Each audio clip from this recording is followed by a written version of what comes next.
bersama-sama.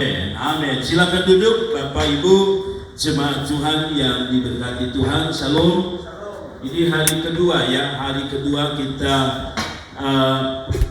masuk di dalam apa yang saya sebut sebagai hari di dalam memperingati pencurahan Roh Kudus. Nah, tadi malam kalau kita bahas mengenai mengapa kita harus buat, jawabannya tadi malam adalah mengapa kita harus buat ibadah 10 hari memperingati hari pencurahan Roh Kudus. Jawaban saudara adalah, pertama adalah karena itu adalah perintah Tuhan. Yang kedua itu adalah firman Allah. Yang ketiga, saudara masih ingat mengapa kita melakukan ibadah seperti ini?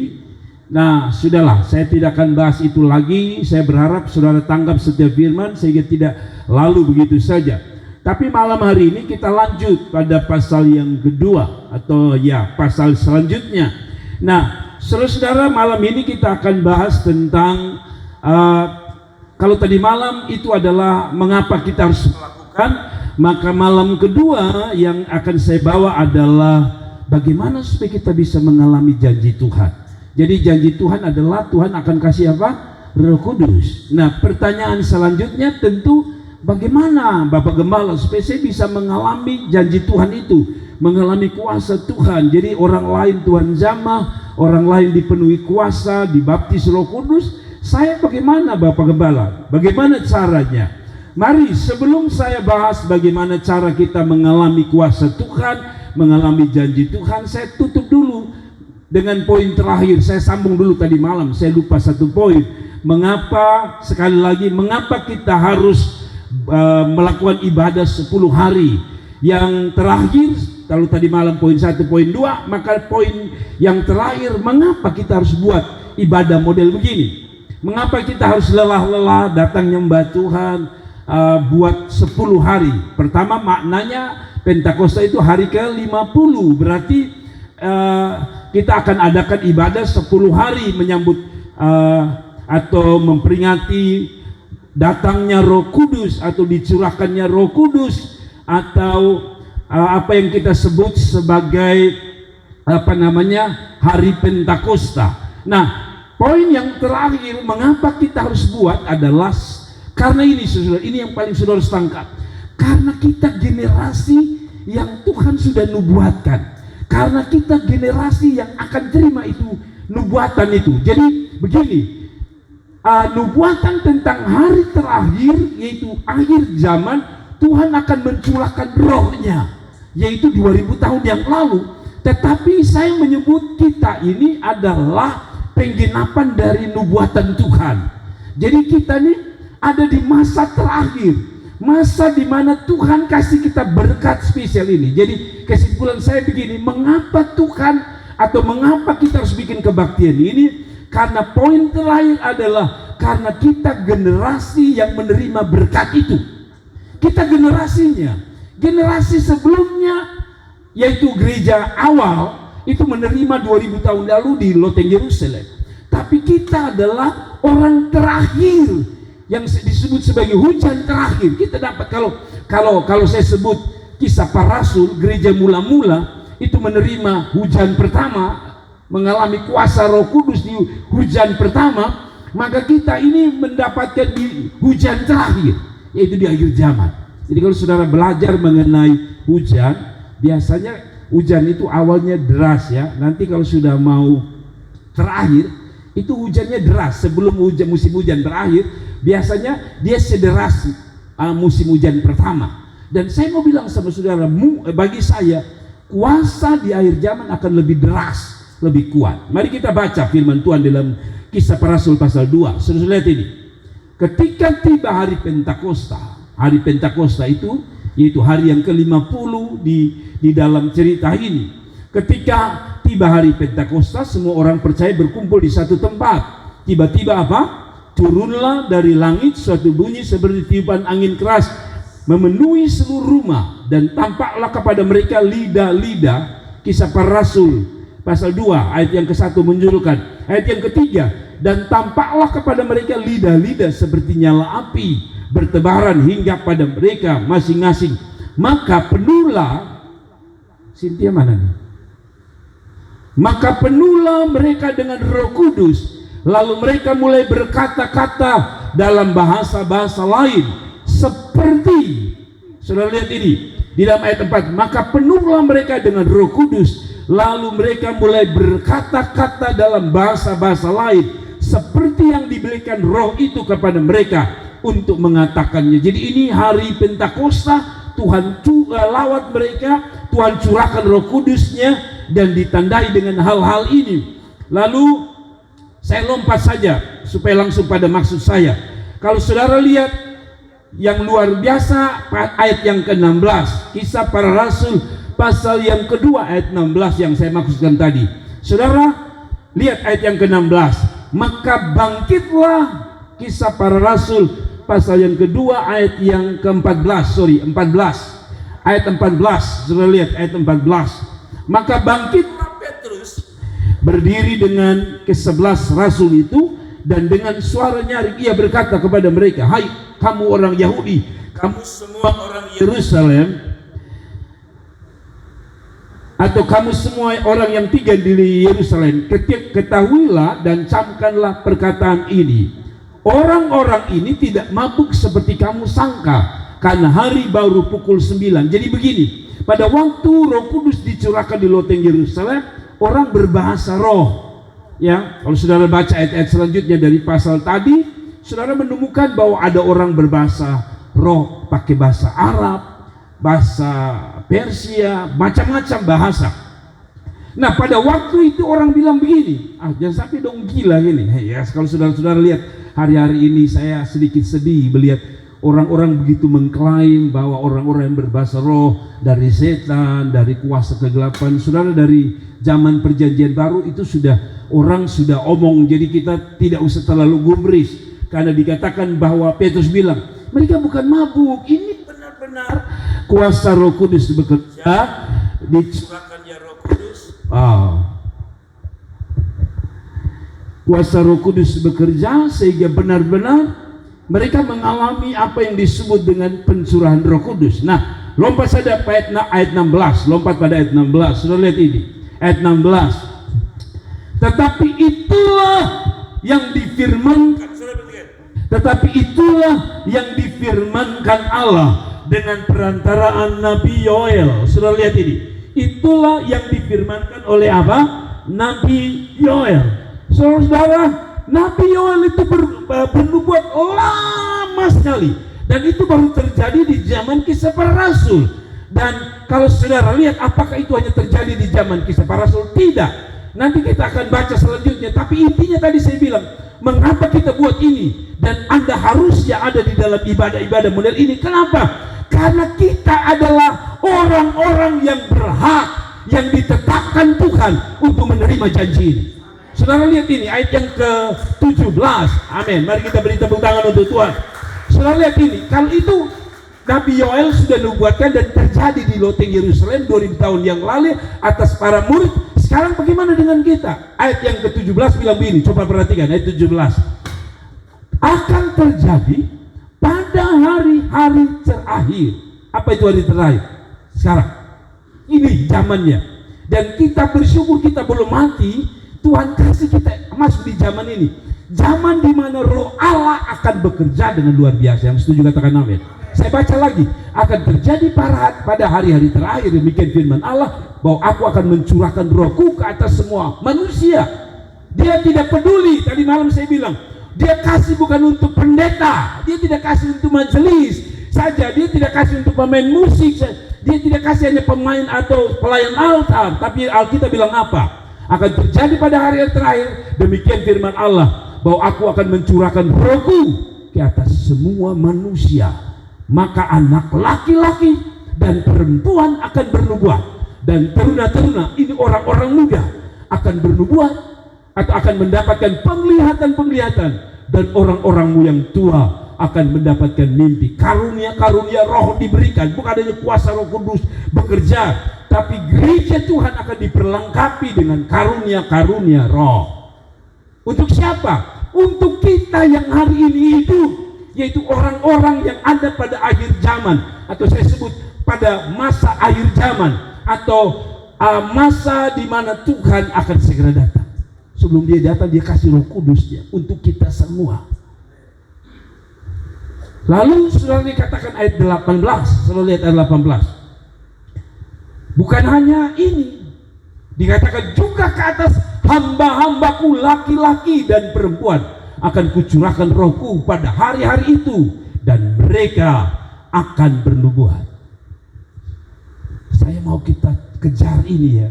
Kita bukan kejar, tadi saya bilang kita tidak kejar kuasanya, tapi kita rindu Tuhan. Maka dia yang punya karunia, dia yang punya kuasa akan berikan kepada saudara. Ya, cari Tuhan. Lalu ayat yang 19, saudara lihat ini. Dan aku akan mengadakan mujizat-mujizat di atas langit dan tanda-tanda di bawah bumi, darah dan api, gumpalan-gumpalan asap. Ayat yang ke-20, matahari akan berubah menjadi gelap gulita dan bulan menjadi darah. Intinya begini, mengapa kita buat? Karena kita ini yang dijanjikan menerimanya. Saudara paham tidak yang saya maksud ini? Jadi dia tidak bernubuat untuk orang lain, dia bernubuat untuk saudara yang kasusnya malam ini ada. Bukankah kita spesial, kita yang dapat? Ya kalau 2000 tahun yang lalu yang alami hanya mungkin 12 murid, hari ini dia buka tangannya lebar-lebar. Siapa saja yang mau menerima kuasa, datang, aku akan berikan. Dan Anda orangnya. Ada amin. Nah, pertanyaannya kan sederhana. Malam kedua ini kita bahas bukan itu, karena kita selesai. Mengapa kita buat ibadah ini? Kalau orang tanya, ada 3 minimal. 1, karena itu ada firman Tuhan, itu perintah Tuhan. Dan yang ketiga, karena kita adalah orang-orang yang dinubuatkan Tuhan untuk menerima janji pencurahan Roh Kudus. Lalu sederhana, kita harus lanjut lagi pada pasal yang kedua, atau pasal 1 kedua. Bagaimana cara Bapak Gembala supaya saya bisa mengalami apa yang merupakan janji Tuhan yang dialami oleh para murid? Nah, kita mundur ke pasal 1, kita menemukan cara atau bagaimana supaya kita bisa mengalami kuasa Tuhan. Saya tanya dulu saudara, siapa yang rindu mengalami kuasa Tuhan, zaman Tuhan dan kuasa Roh Kudus bekerja? Betul-betul saya tanya ulang, saya tidak sekedar tanya ya, tapi saya mau benar-benar sudah berkata, Tuhan saya rindu gitu. Saya mau dipakai oleh Tuhan. Nah, tadi dia bilang dia tidak peduli lu anak-anak kah, lu pendeta kah, dia kasih. Tapi pertanyaannya, untuk siapa dia kasih? Apa seluruh anak-anak? Tidak. Yang pasti orang percaya yang dia kasih. Tapi mari kita selidiki firman Tuhan. Bagaimana supaya kita bisa mengalami kuasa Roh Kudus atau hari Pentakosta atau pencurahan Roh Kudus. Roh Kudus bekerja di tengah-tengah kita, di hidup kita, rumah tangga kita, pelayanan kita, masa muda kita. Maka mari kita mundur sebentar ke ayat yang ke-12 dari pasal yang ke-1. Ayat yang ke-12, munculkan ayat yang ke-12.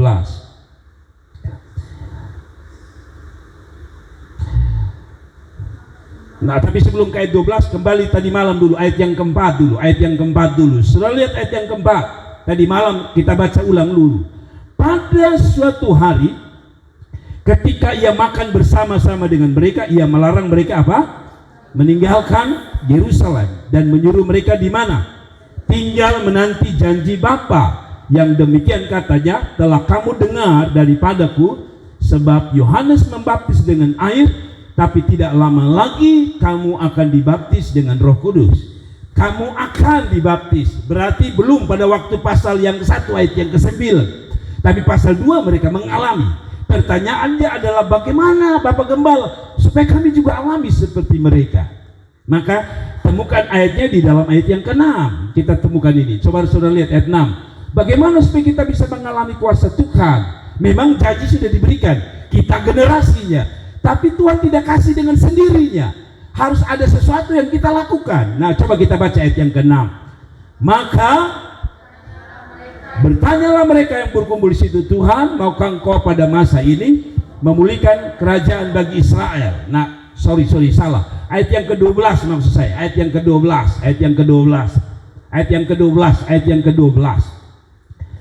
Kan tadi dia bilang, waktu mereka sedang makan, dia bilang apa? Jangan kemana-mana, pergi ke Yerusalem, ke loteng Yerusalem, tunggu janji Bapa di sana.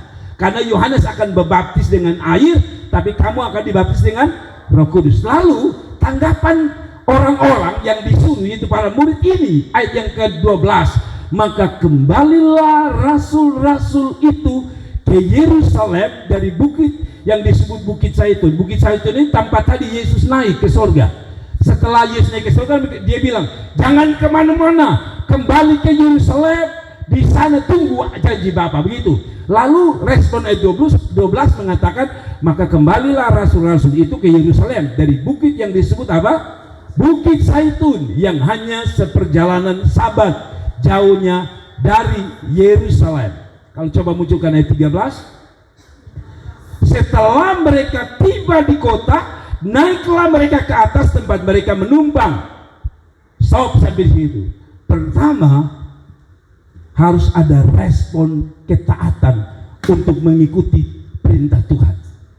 Jadi kalau saudara mau alami kuasa Tuhan tadi, bayangkan kalau murid-murid bilang begini, sudahlah besok saya baru ketemu pergi, atau bulan depan saja baru ketemu.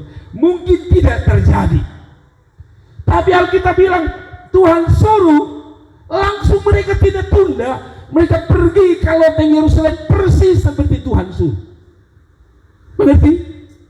Kalau saudara mau lihat kuasa Tuhan bekerja, Roh Kudus bekerja di dalam gereja kita, dalam hidupmu, dalam pelayananmu, dalam masa mudamu, dalam seluruh kegiatanmu. Satu, respon firman Allah, respon janji Tuhan itu dengan ketaatan. Jadi saudara datang malam hari ini bukan karena program gereja, tapi saudara taat. Ada amin. Tadi dia bilang apa di situ ayat 12, ayat 13? Setelah mereka tiba di kota, naiklah mereka ke atas tempat mereka menumpang. Mereka itu ialah siapa? Petrus, Yohanes, terus. Oke, jadi sudah. Sebelum saya bahas poin yang kedua, satu, Roh Kudus hanya bekerja pada orang-orang yang taat. Ada amin. Roh Kudus hanya akan bekerja pada orang-orang yang taat. Hanya mereka yang dengar, lakukan, dengar, lakukan, dengar, lakukan. Itu saja yang menjadi rahasia pertama. Sederhana, tapi sederhana banyak kali orang tidak mau lakukan. Jadi pertama apa? Taat. Mungkin hari ini Yesus tidak suruh, Yesus tidak berdiri di atas mimbar, tapi mungkin Yesus menggunakan saya untuk mengatakan, kalau saudara taat 10 hari ini kita ambil bagian. Saya percaya engkau orang yang pertama dilawat Tuhan.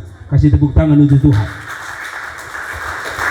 Yang berikut, mereka ialah Petrus, Yohanes, Yakobus, Andreas, Filipus, Thomas, Bartolomeus, dan Matius, Yakobus bin Alfeus, dan Simon orang Zelot, dan Yudas bin Yakobus. Ayat 14, kalau ada lagi masih ada orang-orang disebutkan. Sudah. Kembali ke ayat 13. Kalau begitu, poin kedua apa? Poin kedua adalah harus ada kerinduan. Para murid-murid ini hanya gambaran orang-orang yang merindukan kuasa Tuhan. Bayangkan, ini orang-orang luar biasa, para murid Yesus. Kita ini hanya menyaksikan murid-murid Yesus cerita tentang Yesus. Mereka ini menyaksikan langsung. Tapi rasa rindu untuk dilawat oleh Tuhan itu kuat sekali. Dari mana saya tahu? Saya tidak ada 2000 tahun yang lalu. Tapi saya tadi malam saya jelaskan. Hari Pentakosta itu hari jadi kalau taruhlah itu perjalanan sabatnya, berarti sabat itu taruhlah 6 hari, ya toh, atau 7 hari misalnya. Maka jalan dari sana sampai di loteng 7 hari, capek, lelah, betul? Mungkin kalau orang lelah itu sampai di sana dia bilang, potong capek, tak usah berdoa lagi, tak usah tunggu itu jadi, capek.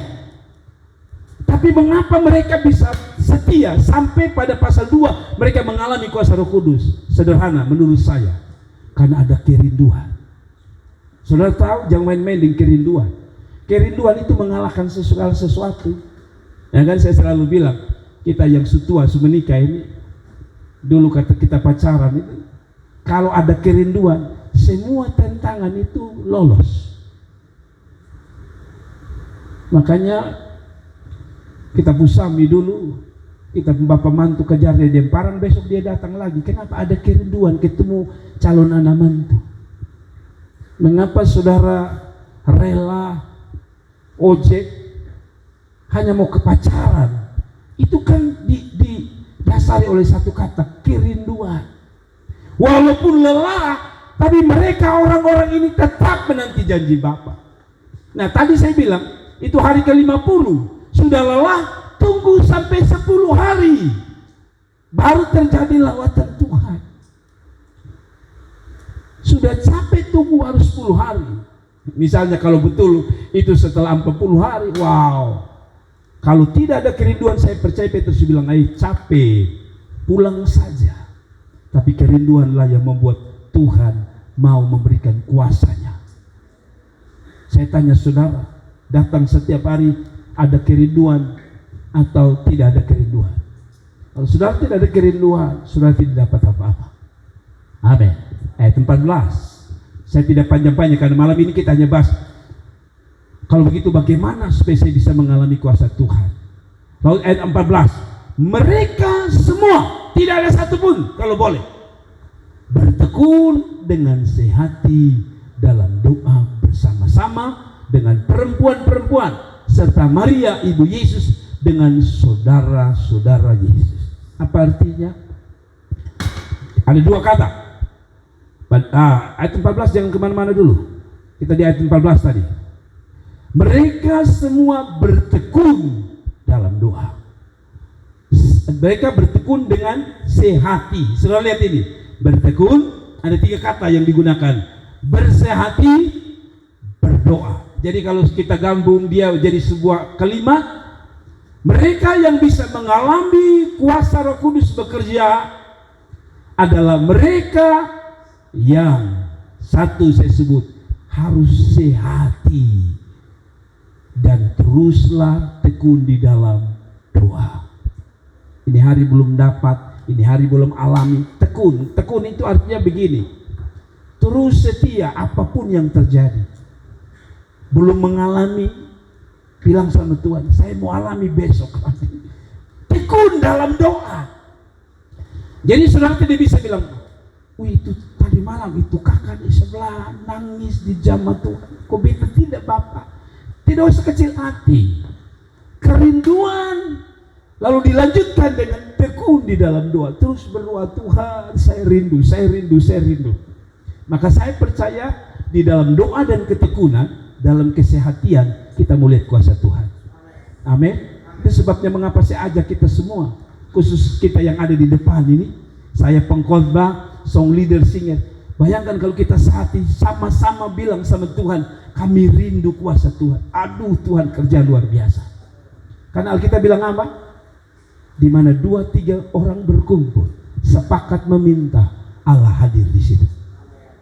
Jadi saya berharap kita semua baik jemaat. Mengapa tadi kakak Paul ajak kita berdoa bersama-sama? Karena kesepakatan, kesehatian di dalam meminta kuasa Tuhan, Allah pasti bekerja dengan luar biasa. Amin. 15. Kita lanjut 15 dan kita akan selesai. Ayat 15. Pada hari-hari itu berdirilah Petrus di tengah-tengah saudara sedang berkumpul itu, kira-kira 120 orang banyaknya. Lalu berkata, ayat 16. Hai saudara-saudara, haruslah genap nas kitab suci yang disampaikan Roh Kudus dengan perantaraan Daud tentang Yudas, pemimpin orang yang menangkap Yesus itu. Apa yang dimaksudkan? Orang-orang yang tadi disebutkan, saya sebut sebagai orang-orang yang walaupun sempat menyangkal Yesus seperti Petrus, tapi bagi saya pada akhirnya saya sebut orang-orang ini adalah orang-orang yang setia. Karena dia membandingkan ada satu murid yang awalnya berapi-api dengan Tuhan. Nama siapa? Yudas. Tapi waktu pencurahan Roh Kudus ini dia di mana? Sudah tidak ada lagi. Pertama dia sudah jual Yesus. Tapi yang kedua dia sudah bunuh diri. Yang ketiga dia adalah orang yang digolongkan sebagai orang yang tidak setia. Saudara mau lihat kuasa Tuhan bekerja, setia. Setia. Sekali lagi, setia. Kalau Tuhan, engkau mau lihat Tuhan bekerja di dalam hidupmu, rumah tanggamu, bisnismu, masa mudamu, setia. Setia. Kalau saudara baca mengenai Hana di dalam 1 Samuel, Hana itu tidak punya anak. Yang punya anak Penina, suami mereka bernama Elkana. Hana itu kata Alkitab dari tahun ke tahun datang ke rumah Tuhan. Dan akhirnya dia lihat kuasa Tuhan. Jadi saya mau bilang sama saudara, kunci terakhir kita mau lihat Tuhan bekerja, setia. Kita masih punya berapa hari? 8 hari. Mari kita setia. Saya percaya Tuhan akan memberkatimu dengan kuat kuasanya. Tuhan memberkati. Mari kita bangkit berdiri, kita nyanyi sebuah pujian, kita